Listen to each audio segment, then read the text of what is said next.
चलिए सभी लोग क्लास को ज्वाइन करें जल्दी से। आज आप लोगों का टॉपिक है elementary operations, transformation of a matrix.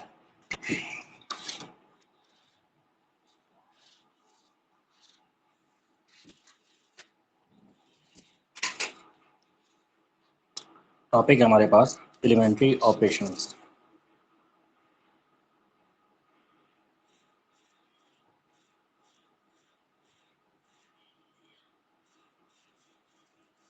Elementary operations, ठीक है। एलिमेंट्री ऑपरेशन में आपके पास टू टाइप के ऑपरेशन होंगे। फर्स्ट इज रो ऑपरेशन,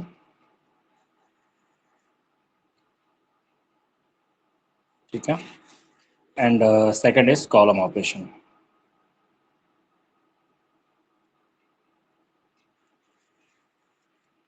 तो ये आपके पास टू टाइप के ऑपरेशन है।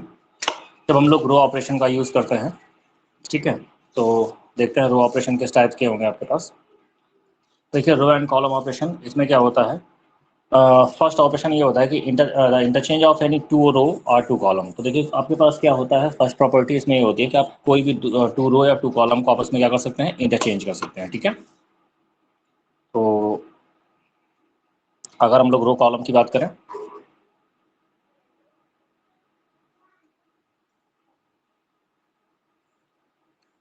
तो इसमें फर्स्ट प्रॉपर्टी ये होती है कि इसमें आप इंटरचेंज कर सकते हैं एनी टू रोज को, ठीक है। तो सपोज करें आप R1 से R2 को इंटरचेंज कर रहे हैं, तो इस तरीके से आप इसको दिखाएंगे, ठीक है ना, R1 interchanging R2।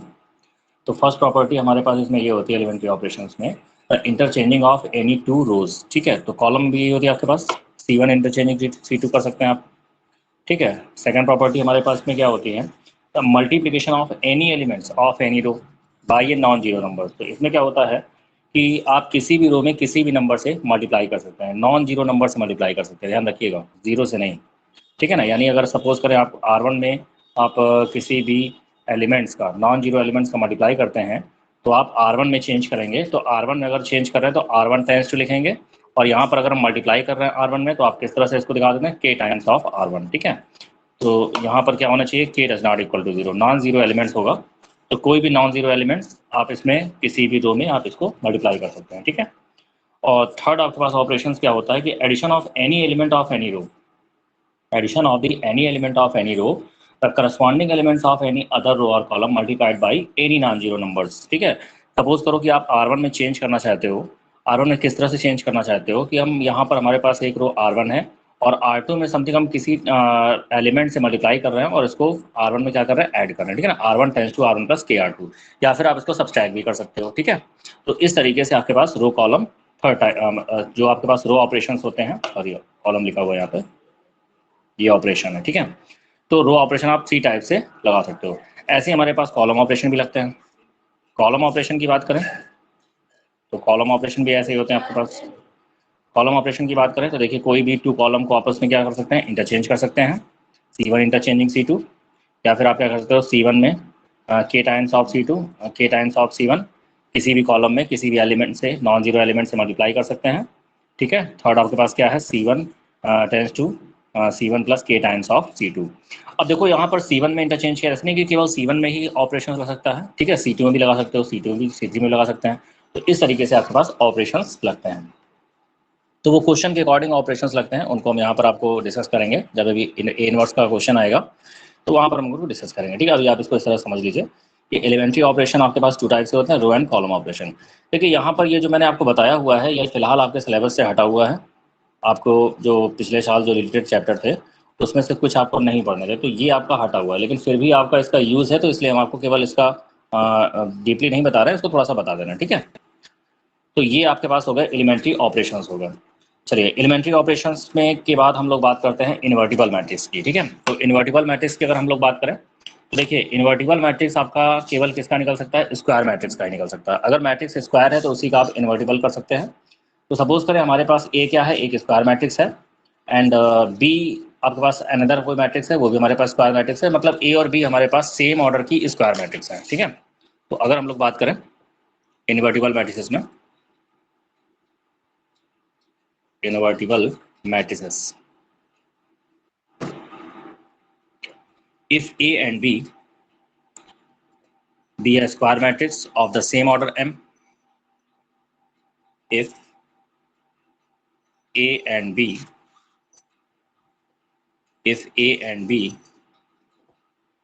are the square matrix, if A and B are the square matrix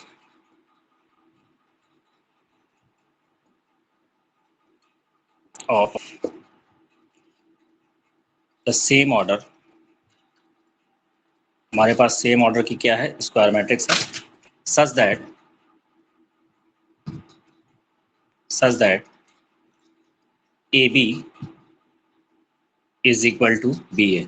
normally क्या होता है, ए बी बी ए के इक्वल नहीं होता है, लेकिन अगर सपोज करें कि ए बी बी ए के इक्वल है और वो क्या है, आइडेंटिटी मैट्रिक्स के इक्वल है, ठीक है, then B is called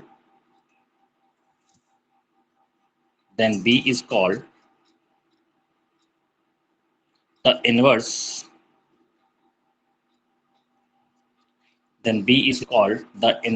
matrix of A,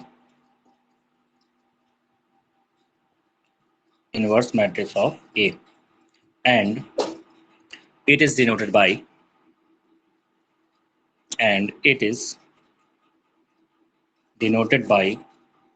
A inverse, that is A inverse is equal to B। तो ये हमारे पास प्रॉपर्टी है। अगर हमारे पास कोई स्क्वायर मैट्रिक्स है और इस तरह से स्क्वायर मैट्रिक्स है कि A into B and B into A, इन दोनों का मल्टीप्लिकेशन करें और आइडेंटिटी मैट्रिक्स के इक्वल आता है, तो हम कह सकते हैं कि A inverse is equal to B है, या फिर आप ये भी कह सकते हो और B inverse is equal to A, ये भी आप कह सकते हो, ठीक है ना, और B इनवर्स इज इक्वल, ऐसा भी आप कह सकते हैं, ठीक है। तो अगर आपके पास टू मैट्रिक्स हैं, स्क्वायर मैट्रिक्स हैं ए, तो और उनका मल्टीप्लिकेशन हो A B into A and B into A is equal to I, तो इस तरह से हम कह सकते हैं कि ए इनवर्स किसके इक्वल होगा, बी के इक्वल हो जाएगा, ठीक है। तो ये हमारे पास कंडीशन है, इस कंडीशन से हम लोग क्वेश्चन को प्रूव करते हैं। इसके बाद आपके पास क्या है, इनवर्स मैट्रिक्स की आपके पास इसी पर एक प्रॉपर्टी है, उस प्रॉपर्टी को हम लोग यहाँ पर देखेंगे।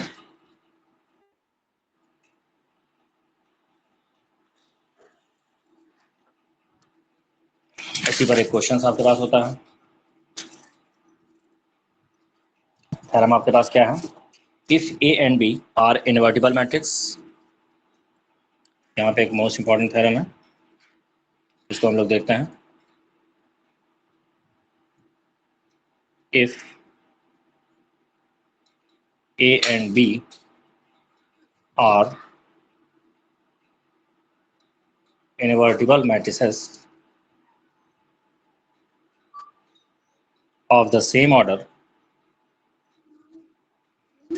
if A and B are the invertible matrices of the same order, then AB का whole of inverse is equal to B inverse A inverse, AB whole of inverse is equal to B inverse A inverse। तो आपके पास क्या है कि अगर AB invertible matrices हैं, अब देखो अगर AB इनवर्टिबल मैट्रिसेस हैं तो इसका क्या मतलब है कि AB और BA का अगर हम लोग मल्टीप्लाई करें तो वो क्या होगा, आइडेंटिटी मैट्रिक्स के इक्वल होगा, ठीक है। और यहाँ पर ये भी कह रहा है कि अगर ये सेम ऑर्डर के तो ए बी का whole of inverse B inverse के इक्वल होगा, तो हम लोग इसी कंडीशन का यूज करेंगे।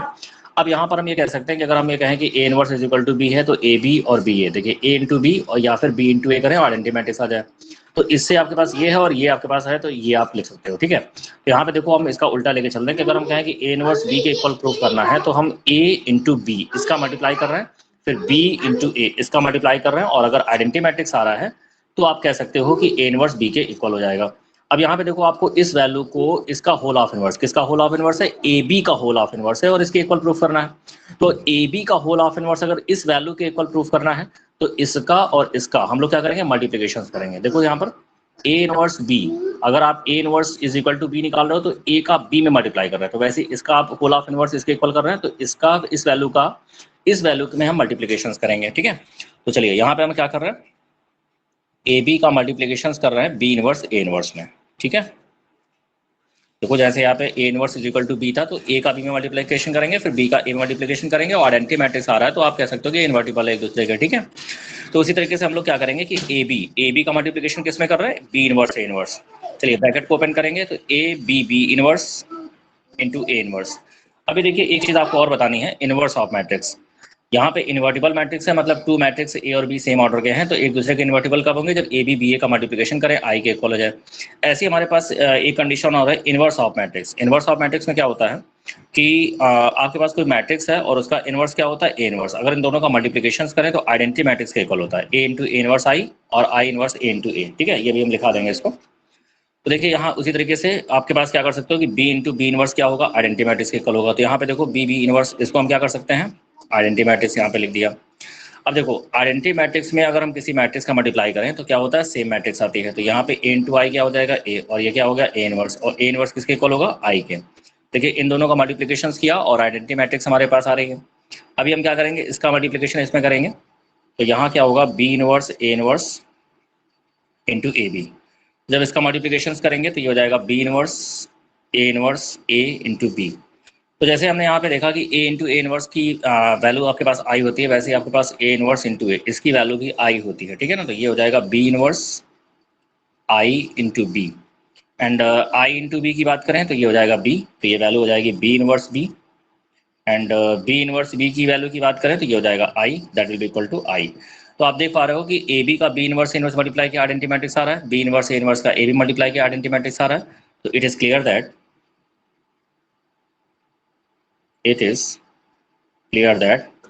ये क्या है, एक दूसरे के इनवर्टिबल, यानी ए बी का whole of inverse is equal to क्या हो सकता है, बी इनवर्स इनवर्स। तो ये आपका प्रूफ हो गया। ठीक है, तो इस तरीके से आप, ये आपकी थ्योरम प्रूफ हो गई। ये थ्योरम प्रूफ करने के लिए भी एग्जाम में आते हैं। तो समझ में आ गया सभी को, अनमोल अशिका जल्दी से बताओ बेटा, समझ में आ गया? अनमोल बताओ, समझ में आ रहा है?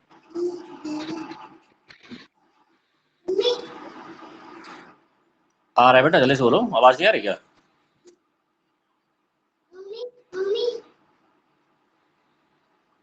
आवाज नहीं आ रही क्या? Yes sir. ठीक है, अब यहाँ पे देखो इनवर्स ऑफ आ रही है मैट्रिक्स। सर। ठीक ठीक, ओके। तो यहाँ पे देखो, अब यहाँ पर जो हमने इस फॉर्मूले का यूज किया कि A into A inverse is equal to I, तो यहाँ पर हम लोग क्या करेंगे, इनवर्स ऑफ मैट्रिक्स की बात करेंगे। ठीक है, inverse of matrix by elementary operation. तो पहले हम यहाँ पे इनवर्स की डेफिनेशन की बात कर लेते हैं, नोट में लिख लीजिएगा। ठीक है,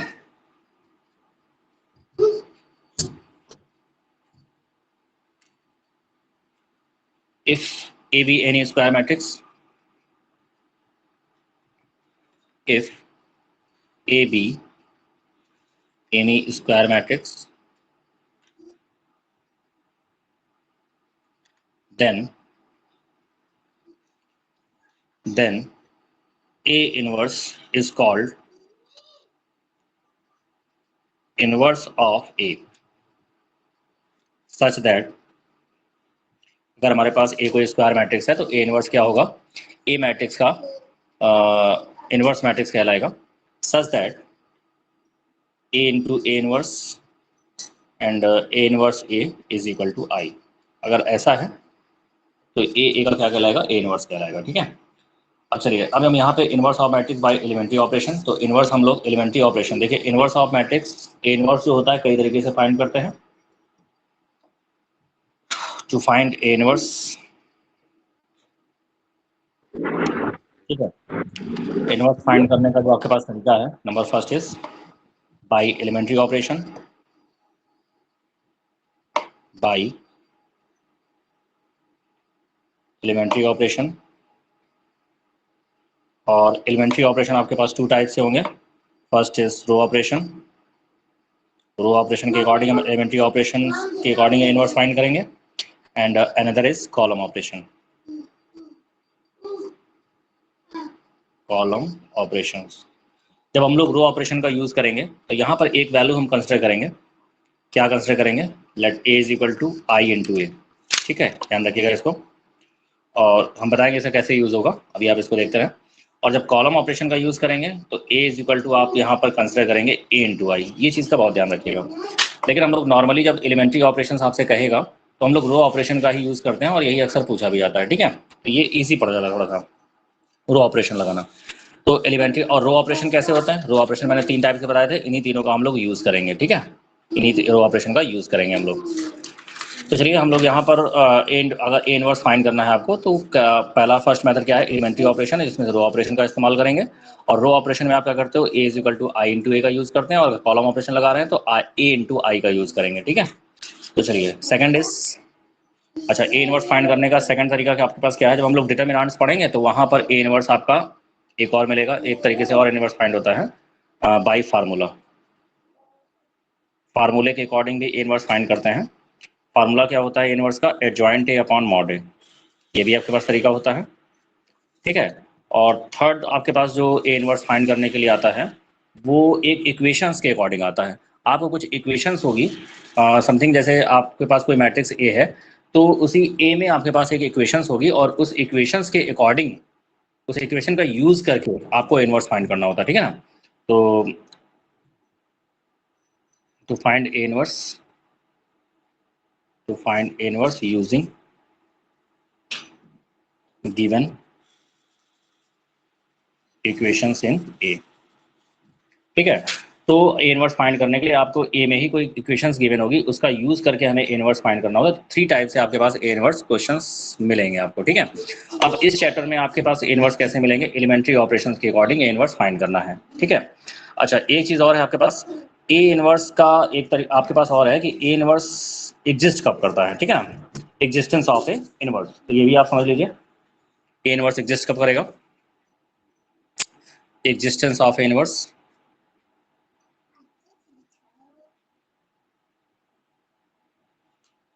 एग्जिस्टेंस ऑफ इनवर्स ये एग्जिस्ट कब करता है, अगर आप कहते हो सपोज करो ए कोई स्क्वायर मैट्रिक्स है, इफ, ध्यान रखिएगा स्क्वायर मैट्रिक्स ही होनी चाहिए, if A B any square matrix, if A B any square matrix and mod A. देखिए मॉड क्या होता है, मैट्रिक्स का डिटर्मिनेंट्स होता है, अभी हम बता रहे हैं आपको डिटर्मिनेंट्स कैसे फाइंड करते हैं। And mod A does not equal to 0। ठीक है ना, आपके पास ए कोई स्क्वायर मैट्रिक्स हो और मॉड क्या हो, does not equal to 0, then A inverse exist, तो आपका ए इनवर्स एग्जिस्ट करेगा। और एक तरीका और होता है, बुक्स में आपके पास गिवन है, आप रो ऑपरेशन का यूज करके ए इनवर्स फाइंड करेंगे, और वो जब फाइंड नहीं होता है तो इससे आप कहते हो कि एग्जिस्ट नहीं कर रहा है। ठीक है, तो ये सबसे बेस्ट तरीका होता है कि आप उसका मॉड निकाल दें, और मॉड अगर एग्जिस्ट नहीं कर, मॉड की वैल्यू अगर 0 नहीं हो रही है तो आपका एग्जिस्ट करेगा, और अगर 0 हो रहा है तो वैल्यू एग्जिस्ट नहीं करती है। आप यही समझ सकते हो कि ए इनवर्स अगर हम फार्मूले का हम लोग रखें तो देखो मॉड ए अगर 0 हो जाए सपोज करो, तो ये क्या हो जाएगा, इन्फिनिटी हो जाएगा, और अगर ये इन्फिनिटी हो गया तो इसका क्या मतलब होगा कि ये आपका एग्जिस्ट नहीं करेगा। ठीक है, तो इसलिए आप कहते हो कि मॉड ए की वैल्यू क्या हो, 0 नहीं होनी चाहिए आपके पास, सॉरी 0 नहीं होनी चाहिए तभी एग्जिस्ट करेगा। ठीक है, 0 हो गया तो एग्जिस्ट नहीं करेगा। तो चलिए आपके पास इस एक्सरसाइज के क्वेश्चन ऐसे ही हैं। पहले आपको क्या करना है, उसके देखना है कि एग्जिस्ट कर रहा है कि नहीं कर रहा है, फिर इसके अकॉर्डिंग एलिमेंट्री ऑपरेशन का यूज करके ए इनवर्स फाइंड करना है। अच्छा सबसे पहले हम इस मॉड को डिस्कशन कर लेते हैं कि मॉड कैसे निकालते हैं। मॉड का मतलब डिटर्मिनेंट से है, तो मैंने कहा कि मॉड निकालने के लिए स्क्वायर मैट्रिक्स ही आपके पास होनी चाहिए, ए इनवर्स में भी स्क्वायर मैट्रिक्स का ही डिस्कशन होगा। तो इसका मतलब ये होगा कि पहले हमारे पास कोई स्क्वायर मैट्रिक्स होगी, उसका हम लोग क्या बनाएंगे, डिटर्मिनेंट्स बनाएंगे। तो चलिए हम यहाँ पर थोड़ा डिस्कस कर लेते हैं डिटर्मिनेंट्स के बारे में। डिटर्मिनेंट्स के बारे में डिस्कस करते हैं। सपोज करें हमारे पास 2x2 की एक मैट्रिक्स है। ठीक है, सपोज करें 2x2 की हमारे पास क्या है, एक मैट्रिक्स है। अब जरा नोट देख लीजिए अलग से। तो हमारे पास एक मैट्रिक्स है, ए इज इक्वल टू ABCD, ये हमारे पास एक मैट्रिक्स है। ठीक है, अब हम इसका क्या निकाल रहे हैं, मॉड निकाल रहे हैं। अब देखो ये मॉड कैसे निकालते हैं इसको आप समझ लें।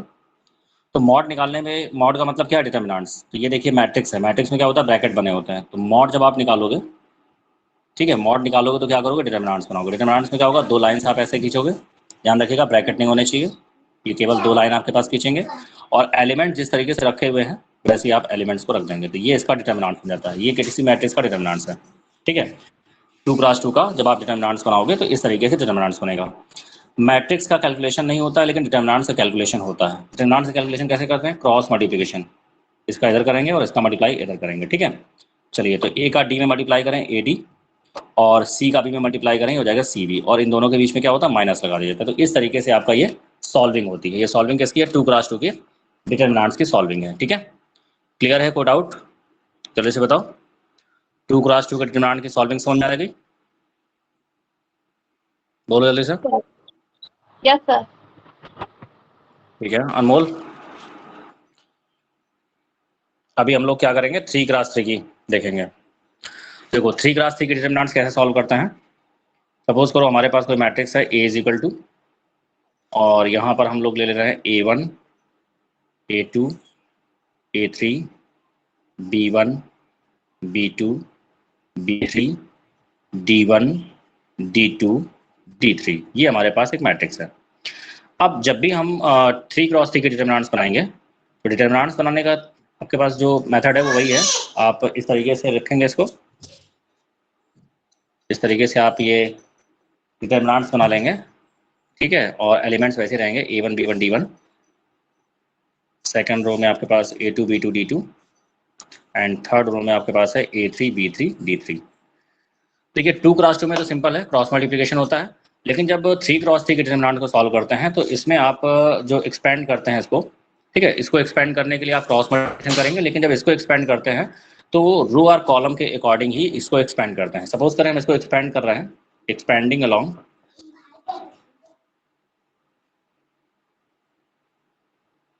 R1 के अकॉर्डिंग इसको एक्सपेंड करना है। तो देखो 3x3 में आपको सिंबल होंगे। 3x3 के डिटरमिनेंट्स का जो आपके पास क्या है साइन है वो होता है plus minus plus minus plus minus, alternate plus minus होंगे, प्लस माइनस प्लस। यानी A11 का जो साइन होगा वो प्लस का होता है, A12 का माइनस, A13 का प्लस, फिर इसका होता है माइनस का, इसका प्लस, इसका माइनस, इसका प्लस, इसका माइनस, इसका प्लस, ठीक है। तो सपोज करें हम इसको एक्सपेंड कर रहे हैं, R1 के अलॉन्ग एक्सपेंड कर रहे हैं। तो अगर R1 के अलॉन्ग एक्सपेंड कर रहे हैं तो एलिमेंट्स किसके लेंगे, R1 के। अब समझो R1 के एलिमेंट्स कहाँ क्या हमारे पास हैं, A1 A2 A3। R1 के एलिमेंट्स क्या है, A1 A2 A3। अब इनके साइन क्या है, इनके साइन है प्लस माइनस प्लस, यानी ये आपका प्लस का होता है, ये माइनस का होता है, और ये आपका प्लस का होता है। तो इन्हीं के एलिमेंट्स को हम यहाँ पर यूज करेंगे। तो चलिए R1 के अलॉन्ग अगर एक्सपेंड कर रहे हैं तो R1 के एलिमेंट्स को लिखें, पहले लिखेंगे प्लस का A1, ठीक है, A1 लिख लिया। अब ब्रैकेट में यानी इनटू में हम लोग क्या करेंगे, इनटू में उसका को फैक्टर रखते हैं। को फैक्टर कैसे निकलता है, देखो A11 कहाँ पर है, A1 हमारा फर्स्ट रो फर्स्ट कॉलम में है, तो जहां पर ये है बस वो एलिमेंट्स आप हटा दो। तो A1 के ये देखो फर्स्ट रो फर्स्ट कॉलम को आप हटाइए, वैल्यू क्या बच रही है, B2 D2 B3 D3। हमारे पास क्या वैल्यू बच रही है, B2 D2 B3 D3, ये वैल्यू हमारे पास आ रही है। आपके पास देखो क्या बनी, 2x2 की डिटरमिनेंट्स बन रही है, इसका क्या होता है क्रॉस मल्टीप्लिकेशन। चलो कैसे करोगे, B2 का D3 से क्या वैल्यू आएगी, B2 D3 माइनस लगाएंगे, D2 का B3 से मल्टीप्लाई करेंगे तो ये वैल्यू आ जाएगी D2 B3। तो ये देखिए A1 का आपके पास को फैक्टर कंप्लीट हो गया। अब इसके बाद में R1 का सेकंड एलिमेंट्स क्या है, ये काहे का होता है, माइनस का।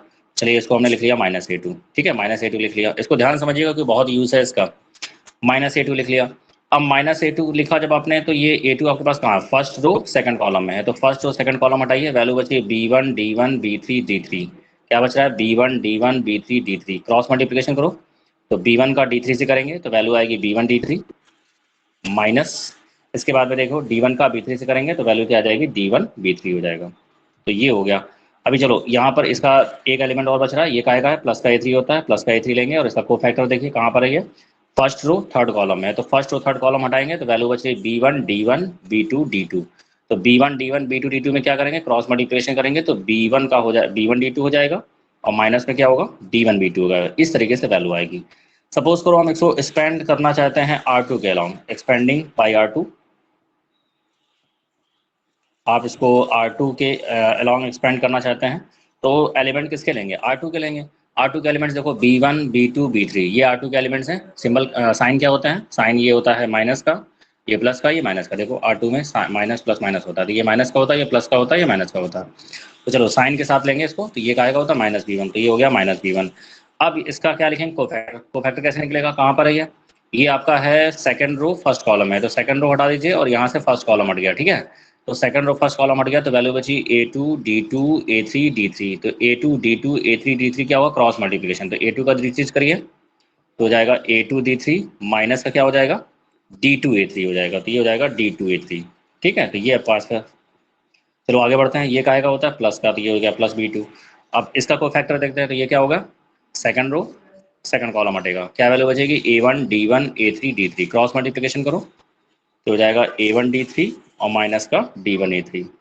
चलिए इसके बाद में हम लोग क्या देखेंगे, यहाँ पर देखो ये वैल्यू क्या है, प्लस का माइनस का B3, तो ये माइनस B3 लिखा। ये कहाँ पर है, ये आपके पास है first second row third column है, सेकंड रो थर्ड कॉलम हटेगा तो A1 D1 A2 D2 cross multiplication करो तो हो जाएगा A1 D2, ठीक है, और माइनस का D1 A2। तो ये आपके पास किसके लॉन्ग हो गया, R2 के लॉन्ग एक्सपेंड हो गया। अगर हम R3 के लॉन्ग करेंगे तो R3 के लॉन्ग में D1 D2 D3 को लेंगे, फिर इससे को फैक्टर को ले लेंगे, ठीक है। ये साइन क्या होता है, प्लस माइनस प्लस का। C1 के लॉन्ग कर सकते हैं, C2 के लॉन्ग कर सकते हैं, C के भी लॉन्ग कर सकते हैं, ठीक है। तो इस तरीके से आप इसको एक्सपेंड कर सकते हैं। तो ये समझ में आ गया। और देखिए एक्सपेंड आप किसी की भी लॉन्ग करें, आंसर सबसे सेम आता है। अब ये हम सबके लॉन्ग क्यों एक्सपेंड कर रहे हैं, क्योंकि कभी कभी जिसकी जरूरत जिसके अकॉर्डिंग होगी, जिससे आसानी से वैल्यू निकल सकेगी, उसके अलॉन्ग एक्सपेंड कर देंगे, आसानी से कैलकुलेट कर लेंगे, ठीक है। इसलिए हम सबके अलॉन्ग देख रहे हैं यहाँ पर। तो समझ में आ गया कैसे एक्सपेंड कर रहे हैं। बाकी क्या आप कर लोगे, बाकी को आप एक्सपेंड कर लेंगे, जल्दी से बोलो। R3 के अलॉन्ग यस एक्सपेंड सर। कर लेंगे। हाँ अंशिका बताओ। Yes sir. R3 के अलॉन्ग एक्सपेंड हो जाएगा। चलो अच्छा एक्सपेंड करो R3 के अलॉन्ग, क्या होगा बोलते जाओ। एक्सपेंडिंग अलॉन्ग R3, R3 के एलिमेंट्स क्या है, R3 के एलिमेंट्स देखो क्या है, बोलो। D1 D1 D2 D2 D3, ठीक है। साइन साइन क्या है, पॉजिटिव नेगेटिव पॉजिटिव। हाँ पॉजिटिव नेगेटिव पॉजिटिव है। तो यहाँ पर वैल्यू क्या, ये काय का होगा, प्लस का, तो ये प्लस D1 लेंगे, ठीक है। इसका को फैक्टर बताओ। देखो D1 का को फैक्टर क्या होगा, कहाँ पर है ये, थर्ड रो फर्स्ट कॉलम, ठीक है। थर्ड रो फर्स्ट कॉलम को हटाओ, क्या वैल्यू बच रही है, A2 B2 A3 B3, cross multiplication करो A2 B3 B3 और minus B2 B2 A3, A3। ठीक है। चलिए यस अब सर। D2 का इसका लेते हैं, ये माइनस G2 हो गया। जब माइनस G2 लेंगे, ये कहाँ पर है, ये आपका है second row, sorry third row second column, तो A1 B1 A3 B3 cross multiplication करो तो A1 A1 B3 B3 और माइनस B1 B1। A3, ठीक है। Yes sir. अब आगे बढ़ो, इसका हो जाएगा प्लस D3 लो, कितना होगा, ये हो जाएगा B3 का सर A1 B2 और माइनस B1 A2। B1, ये वैल्यू हो जाएगी। अच्छा C1 का जब करोगे तब क्या होगा, C1 का जब लोगे तो C1 के एलिमेंट्स आएंगे, C1 के एलिमेंट्स क्या होंगे, A1 B1 D1, इसके अलॉन्ग कर सकते हैं। जब A1 B1 D1 लोगे तो साइन क्या है, प्लस माइनस प्लस, ठीक है। तो जब प्लस A1 लोगे तो प्लस A1 लोगे तो को फैक्टर क्या बनेगा, ये और ये जाएंगे, तो B2 D3 minus D2 B3 हो जाएगा। फिर ये जब माइनस B1 लेंगे तो माइनस B1 लेंगे तो ये और ये हटेंगे, तो क्या होगा A2 D3 और माइनस D2 A3। फिर इसके बाद जब ये प्लस का D1 लेंगे तो ये और ये वैल्यूज हटेंगे, तो A2 B3 और माइनस B2 A3, ये C1 के अलॉन्ग हो गया। इस तरह C2 के अलॉन्ग कर सकते हैं, तो किसी के भी अलॉन्ग आप यहाँ पर इसको एक्सपेंड कर सकते हैं। कोई दिक्कत इसमें, नो सर। एक्सपेंड करना आ गया ना। अच्छा ये एक्सपेंड यस करना सर। अच्छे से सीख लीजिए, क्योंकि ये आपका बहुत यूज में आने वाला है, मैट्रिक्स और डिटरमिनेंट्स में इसका बहुत यूज है एक्सपेंड करने का, ठीक है। 2x2 का कैसे एक्सपेंड करेंगे, 3x3 कैसे एक्सपेंड करेंगे, क्लियर है ना। अच्छा एक छोटा सा क्वेश्चन हम यहाँ पे लेंगे एग्जिस्टेंस ऑफ इनवर्स से, आपकी एक्सरसाइज का है। तो यहाँ पर हम लोग एग्जिस्टेंस ऑफ इनवर्स का यूज करेंगे। मैंने कहा कि आप मॉड निकालो और मॉड ए की वैल्यू अगर 0 आपके पास हो रही है तो वो एग्जिस्ट नहीं करेगा, डज नॉट एग्जिस्ट होगा, और अगर 0 आपके पास डज नॉट इक्वल टू 0 है तो ए इनवर्स एग्जिस्ट करेगा। तो चलिए हम एग्जिस्ट आपका कर रहा है कि नहीं कर रहा है, एक क्वेश्चन लगाते हैं यहाँ पे, और देखो क्वेश्चन क्या कह रहा है, इसके बाद कल थोड़ा डिटेल में चलेंगे। Using elementary transformation find the inverse of each of matrices if it exist, exercise 1 to 17, ठीक है। तो क्वेश्चन ये कह रहा है कि आपको एलिमेंट्री ट्रांसफॉर्मेशन का यूज करके ए इनवर्स को फाइंड करना है, ठीक है ना। एलिमेंट्री ट्रांसफॉर्मेशन का यूज करके क्या फाइंड करना है, इनवर्स को फाइंड करना है। इफ इट एग्जिस्ट मतलब अगर इनवर्स एग्जिस्ट कर रहा है तो आप ए इनवर्स फाइंड करो, और अगर आपका इनवर्स एग्जिस्ट नहीं कर रहा है तो आप इनवर्स को फाइंड नहीं करना है। तो चलिए पहले हम यहाँ पर इसका शॉर्ट क्वेश्चन ही लेंगे। पहले हम देखेंगे कैसे पता लगाओगे आपका इनवर्स एग्जिस्ट कर रहा है कि नहीं। चलिए एक क्वेश्चन यहाँ पे लेते हैं, और कल हम आपको बताएंगे कि आप इनवर्स कैसे फाइंड करोगे, ठीक है, एलिमेंट्री ट्रांसफॉर्मर का यूज करके। तो फर्स्ट क्वेश्चन का आपका हाफ पार्ट कर रहे हैं। सपोज करें हमने इसको एक इक्वल ले लिया, मैट्रिक्स है 1 2 -3। तो पहले आप यहाँ पे क्या करोगे, सबसे पहले हम लोग यहाँ पर क्या करेंगे, इसका मॉड निकालेंगे। चलो इसका मॉड निकाल लेते हैं। मॉड कैसे निकलेगा, 1 2 -1 3। तो मॉड क्या होगा, क्रॉस मल्टीप्लिकेशन करेंगे, इसका इसमें तो क्या हो जाएगा 3 माइनस लगाएंगे और इसका से मल्टीप्लाई करेंगे -2, तो वैल्यू क्या आ जाएगी 3 + 2 and 3 + 2 = 5, that will equal to does not equal to 0। ये देखिए डज नॉट इक्वल टू 0 है, so A inverse is exist. इस तरीके से आप इसके एग्जिस्टेंस का पता लगाएंगे, ठीक है। तो क्लियर है किस तरह से करते हैं क्वेश्चन।